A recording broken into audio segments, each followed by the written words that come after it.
নমস্কার, শুভ সন্ধ্যা। কেমন আছেন সবাই? আশা করি ভালো আছেন। অল্প অল্প ঠান্ডা পড়েছে, সবাই একটু প্রোটেকশন নিয়ে চলবেন। তবে বেশি শীতের জামা কাপড় গায়ে চড়াবেন না, কারণ অনেক সময় ঘাম বসেও কিন্তু ঠান্ডা লেগে যায়। এটা মাথায় রাখবেন সবাই, ঠিক আছে? আমার নিজের হয় বলে একটু বলে রাখলাম। যাই হোক, তো মূল টপিকে আসি। আজকে যে জিনিসটা নিয়ে বলবো ভাবলাম, এই জিনিসটা একটু রেয়ার, কিন্তু ভেবে দেখা খুব প্রয়োজন মানুষের জীবনে।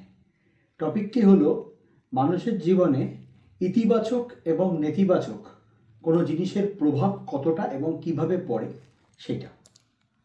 আপনাদেরকে একটা সিচুয়েশন বলি, রিয়েলাইজ করুন যে এটা আপনার জীবনে ঘটছে। ধরে নিন আপনি সকাল থেকে প্রতি ঘন্টায় একটা করে কাজ করছেন। সকাল 9টায় আপনি শুরু করেছেন, 9টা থেকে 10টার মধ্যে একটা কাজ করলেন, সেটা সাকসেসফুলি কমপ্লিট করলেন। 10টা থেকে 11টার মধ্যে একটা করলেন, সেটা আরও স্মুথলি ভালোভাবে করলেন। 11টা থেকে 12টার মধ্যে একটা কাজ করছেন, সেটাও খুব স্মুথলি হয়ে গেল। আপনার তখন কনফিডেন্স তুঙ্গে, যে আমি যা করছি আজকে তাই আমার সুন্দরভাবে হচ্ছে। এবার ধরুন এমন একটা কাজ যেটা আপনি গত 3-4 দিন ধরে বারবার চেষ্টা করছেন, কিন্তু কোনোভাবে সেটাতে সফল হতে পারছেন না, সেরকম একটা কাজ ধরলেন এবং দেখলেন, আপনি অনুমান করছিলেন যে 1 ঘন্টার মধ্যে হয়ে যাবে। আপনি 50 মিনিটের মধ্যে জিনিসটা করে রিপোর্টটা জমা দিয়ে দিলেন। ব্যাস, আপনার মনে আরও আনন্দ। এবার আপনার ইচ্ছা করলো ভালো মন্দ একটা কিছু খাই, আপনি সেটাও খুব আনন্দে, হয়তো সব জায়গায় পাবেন না, দেখলেন সুইগিতে অর্ডার করছেন, 10 মিনিটের মধ্যে খাবারটা আপনার ডেলিভারি হয়ে গেল, গরম গরম এলো। হয়তো খাবারটা আপনি আগেও খেয়েছেন, সেটা সেদিনকে আরও ভালো লাগলো, আপনার মন আরও পুলকিত হয়ে উঠলো। তারপর আবার একটা কাজ, বস একটা কিছু কাজ দিল বা ওয়াইফ একটা কিছু কাজ দিল বা কিছু, সেটা করলেন, সেটাও খুব সুন্দরভাবে হয়ে যাচ্ছে। তবে এরকম 7-8টা কাজ পরপর পরপর পরপর পরপর সুন্দর হয়ে গেল। হতে হতে ধরে নিন বিকেল 5:30-6টা বেজে গেল।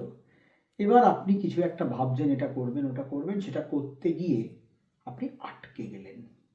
কাজটা কোনোভাবেই আর হচ্ছে না। আবার চেষ্টা করলেন, হচ্ছে না, আবার চেষ্টা করলেন, হচ্ছে না। এমনি করে আপনি 2 ঘন্টা লেগে থাকলেন, হলো না, আপনি ছেড়ে দিয়ে বিরক্ত হয়ে উঠে পড়লেন, ধুর আজকে আর কিছু করবো না, কটা সিনেমা দেখতে বসে গেলেন। এবার আপনি রাত্রিবেলা যখন ডিনার করছেন, তখন আপনি ভাবতে বসলেন যে সারাদিন আজকে আমি কি করলাম। তো ঠিক যেভাবে এতক্ষণ ধরে যেভাবে বললাম, সেইভাবে ধরুন আপনি সকাল থেকে এরকম 8খানা কাজ ইতিবাচকভাবে পজিটিভলি ভীষণ স্মুথলি কমপ্লিট করলেন। কিন্তু 9 নম্বর কাজটি যেটা বিকেলবেলা বললাম, সেটাতে গিয়ে আপনি হোঁচট খেলেন বা আটকে গেলেন বা সাকসেস পেলেন না। তো ভালো করে ভেবে দেখুন, আপনার মাথায় 8টা কাজের সাকসেস কখনোই ঘুরবে না। আপনার মাথায় ঘুরবে ওই 9 নম্বর কাজটি আপনি করতে পারলেন না, তার ফ্রাস্ট্রেশনটা। সেই এফেক্টটা আপনাকে সারা দিন বয়ে বেড়াতে হবে। আপনি ঘুমাতে যাবেন যখন, আপনি ঠিক করে ঘুমাতে পারবেন না, ধুর ওটা হলো না। আপনি রাত্রে ঠিক করে খেতে পারবেন না, তার কারণ আপনার ওটা হয়নি। আপনি আপনার পরিবারের লোকের সাথে ভালোভাবে কথা বলছেন না, তার কারণ ওই কাজটি ঠিক করে না হওয়ার কারণে আপনার মনটা চঞ্চল হয়ে থাকবে, ব্যতিব্যস্ত হয়ে থাকবে। কিন্তু ভাবুন, 8টা কাজ যে আপনি ঠিক করে করেছেন, তার পজিটিভ এফেক্টে আপনি কিন্তু এটা ভাবতে পারলেন না যে ঠিক আছে, একটা কাজ হয়নি, না হতেই পারে, পরের দিন হবে। বাকি ওরা অন্য কাজও তো অনেক দিন অনেক সময় হয় না, অন্য একদিন ট্রাই করলে হবে। এটা কি আমরা ভাবতে পারি? না, এটা আমরা ভাবতে পারি না। আশা করি আমি বোঝাতে পারলাম আমি কি বলছি। এবার আপনাকে আরেকটা সিচুয়েশন বলি।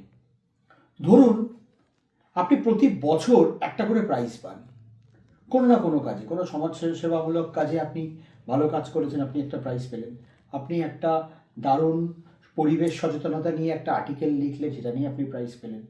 ধরুন আপনি যে সাবজেক্টে পারদর্শী, সেই সাবজেক্ট নিয়ে আপনি একটা থিসিস লিখলেন, সেটা নিয়ে আপনি প্রাইজ পেলেন। ধরুন কোনো স্পোর্টস প্রতিযোগিতা হচ্ছে, সেখানে আপনি ভালো দৌড়ালেন বা ভালো ক্রিকেট খেললেন বা ভালো ফুটবল খেললেন, সেখানে আপনি প্রাইজ পেলেন। এমনি পর পর 3-4 বছর বা 5 বছর আপনি একটা একটা করে প্রাইজ পাচ্ছেন, ঠিক আছে?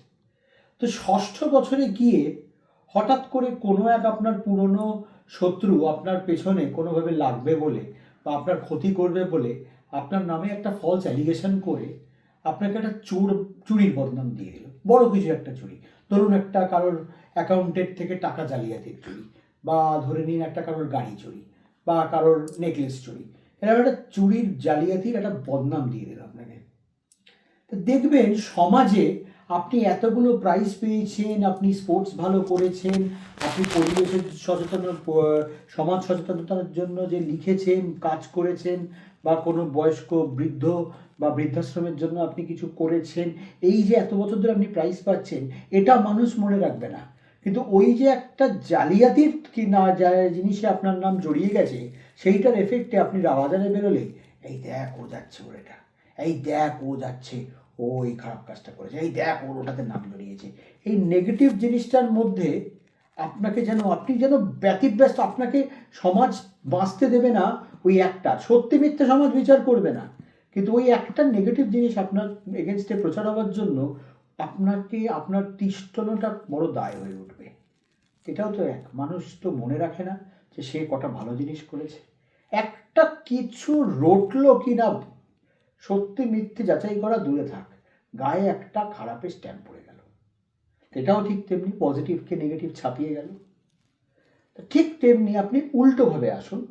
ধরুন আপনি পর পর কেউ, ধরুন যেমন একটা কথা বলছি, আমি কোনো মানে অন্যভাবে নেবেন না কথাটা, কেউ খারাপ কাজ করেই পরিচিত, যে এ ক্লাসে লাস্ট হয়, এ ফেল করে, এ এই করে, দুম করে যদি এরকম একটা স্টুডেন্ট হঠাৎ করে 100 পেয়ে যায়, দেখবেন সে হেডলাইন্স হয়ে যায়, আরে ও 100 পেয়েছে জানিস, এই ও সবার থেকে বেশি নম্বর পেয়ে জানি। তাহলে ভাবুন, ছেলেটি যে 10 বার ফেল করলো, ছেলেটি 10 বার লোয়েস্ট নম্বর পেলো, এটাকেও মনে রাখে না, ও একবার 100 পেয়েছে, ওটাই মনে রাখে। তাহলে সেখানে হচ্ছে তার পজিটিভ সুপারসাইডস দ্য নেগেটিভ। তার মানে কনক্লুশনটা কি দাঁড়াচ্ছে, যে সব সময় আপনি যদি পজিটিভ জিনিস করেন, সেখানে একটা নেগেটিভ সেটাকে ছাপিয়ে যাবে, বা সবসময় আপনি যদি নেগেটিভ জিনিস করেন, একটা পজিটিভ সেটাকে ছাপিয়ে যাবে। ধরুন একটা চোর, সে রোজ চুরি করে, সবাই জানে ও চোর, এর কি বলে পকেটমারি করছে, ওর গাড়ি থেকে তেল চুরি করছে, ওর এই করছে তাই করছে। সে যদি হঠাৎ করে একটা বয়স্ক লোককে দেখতে পেয়ে ধরে রাস্তা পার করে দেয়, দুদিন ধরে দেখবেন চায়ের দোকানে এটা নিয়ে আলোচনা হবে, এই চোরটা ওকে হেল্প করলো কেন, করলো বলতে। তো এই জিনিসটা আমি দেখেছি সমাজে আমাদের গ্রহণযোগ্যতাটা ভীষণ কমে যায় সঠিক জিনিসটার উপর। আমরা খুব বেশি পজিটিভ, একটা হুট করে নেগেটিভ হতেই পারে মানুষের জীবনে। গীতায় আমরা যদি ভালো করে দেখি, মহাভারতের গল্প দেখি, পাণ্ডবদের সারা জীবনটা কষ্টে কেটেছে, খুব অল্প সময় তারা সুখ ভোগ করেছেন। তো দেখুন, কিন্তু সেই অল্প সুখটা দিয়েই মহাভারত, আমাদের অল্প সুখের জন্যই, অল্প ধর্মের, পুরোটাই ধর্ম, কিন্তু ধর্মের পথে তাদের সবসময় কষ্ট পেতে হয়েছে।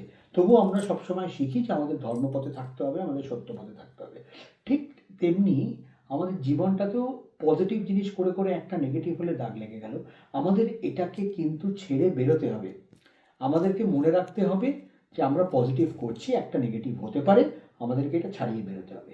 নেগেটিভটা মানুষের জীবন থেকে আমাদের দূর করতে হবে, নিজেদের মন থেকে দূর করতে হবে। আমরা যখন কাজ করছি, সেই কাজেও আমাদের ভাবতে হবে নেগেটিভ আসতেই পারে, আমরা পজিটিভ নিয়ে বাঁচব, একবার পজিটিভ হলো তো আবারও পজিটিভ হতেই পারে, আমাদের সেটা নিয়ে লড়তে হবে, সেটা নিয়েই বাঁচতে হবে। আর যেটা দিয়ে শেষ করব, ধরে নিন আপনি একটা কাজ করছেন, 2 বছর ধরে ট্রাই করছেন, কিছুতেই হলো না, মনে রাখবেন failure is the pillar of success. মনে করে যেটা কোনোদিন হয়নি, সেটা আজকে এই মুহূর্তেই হতে পারে, এই ভেবে আমাদের জীবনের পথে এগিয়ে চলতে হবে। আশা করি আপনারা আমার কথাটা ভেবে দেখবেন, ভেবে দেখে আপনাদের মতামত নিশ্চয়ই জানাবেন। ভালো লাগলে অবশ্যই লাইক, কমেন্ট এবং শেয়ার করবেন। আমি আপনাদের মতামতের দিকে তাকিয়ে রইলাম। নমস্কার।